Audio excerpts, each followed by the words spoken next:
What's going on, kittens? It's your girl Redavyn, okay? Bringing a new video to you to kind of touch or shed a little light, shall I say, on the subject of basically what the video says in sickness and in health, of how me having lupus, or how since diagnosis it has affected my my marriage. This is it. Father, be some coconut oil, okay? In the beginning of it, my husband, I can tell he was kind of not standoffish, but kind of like put off by the whole situation, because I don't know if it's that he didn't know how to deal with it directly in the beginning or what his feels actually were in that moment. But when I first told him I told him first of all to Google it, because I am married to a legit Virgo. And we know how Virgos, at least Virgo men, get down. When they teeter over that edge, you gotta last one back, okay?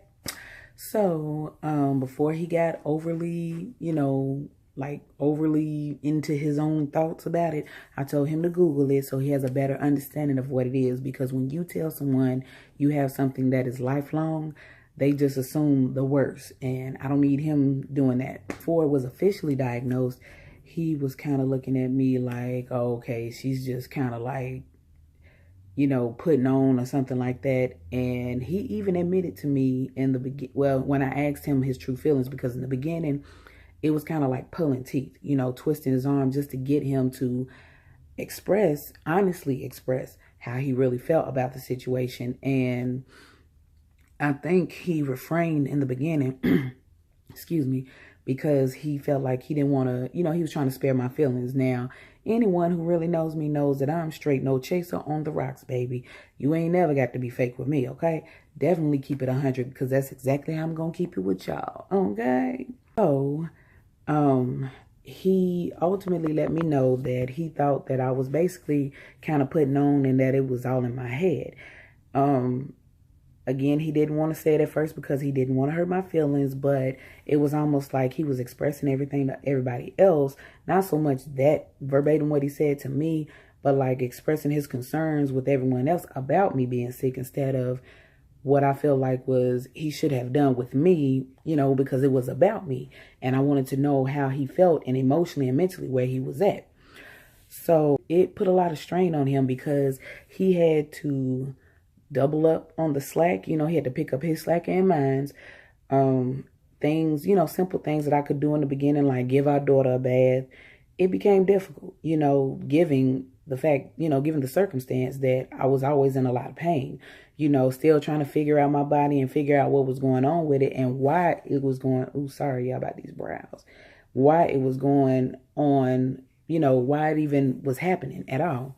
So then, him having to support his family on one check, that put a lot of strain on us, a lot of financial strain, me not being able to work. And I'm not even going to talk about or begin to talk about filing for disability, which to me seems like a null and void situation, because of how much you have to go through, how long you have to go through it, for, and the fact that everybody was like, you just get you a lawyer and this, that, and the third. And it's like, instead of a headache of trying to collect a check and sitting at home still, I'd rather just go out and get a job, because for one, the fresh air would do me justice. It'll feel good to get out of the house and actually interact with other adults and other people versus just my family all day, every day. I could see it almost was like not a resentment, but it kind of felt like that. Not because he was making me feel like that, but I think subconsciously it was just taking me there, because I was already, like, when you have to be in the house 24/7, it will keep you in a funk sometimes. That sense of depression. Like, I never really dealt with depression before, but I could feel it low-key just sinking in, because it was just like, damn, I got to sit in here all day. I'm just in here with my baby. I can't really take her outside. Couldn't really take her swimming during the summertime because that sun was reckless. It was real disrespectful. So, I mean, what can you do? And then they don't want you in what they call the peak hours of 10 in the morning to 4 in the afternoon, because it's not good for your health. And that's when the sun is really, really beaming. yeah, you know, I just feel like it put such a strain, not so much on our marriage in a sense, but just the whole situation in itself. It was just kind of like difficult for him to deal with, you know, going into a more positive light. It's made us stronger as husband and wife. I can definitely say that. You know, it's brought us a lot closer together. Once we got through the emotional part and figuring out our feelings about this whole situation, I just think that it made us better. You know, it made us like indestructible as a couple, because I feel like for myself, a lot of what I've gone through in the last couple of years I feel like has been made to just break me, break my spirit, break the person that I am, you know, just destroy me. But all things happen, you know, with his timing, and that's just what it is. I've learned to accept certain things that I can't change, you know, things that I'm trying to work on. Honestly say that I couldn't have been paired with a better spouse, significant other, husband, lover, friend, homie, all of that, all of the above, with this whole lupus situation. I know that had this been under any other circumstance with a different person that I've dated before, it probably would not have worked out. You know, I don't think they would have been mature enough to handle that situation.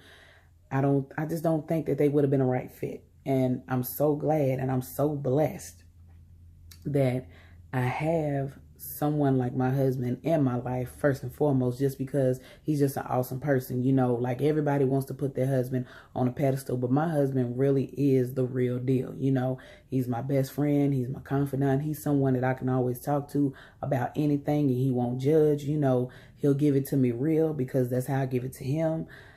He's just a loving person, just an awesome guy. He's a wonderful husband. He's like an awesome daddy. And I mean, I just really feel like this could have either went two ways had this been with a different person. You know, well, it only went one way, and that's down. And, you know, I stress out enough. And yeah, he brings the stressors too, you know, because he's a legit Virgo. I'm married to one of those, and we all know how Virgos can be. You got to last one back off that ledge, you know what I'm saying, before they drop head first onto something sharp. I'm just saying. Yeah, he is just the epitome of a life partner.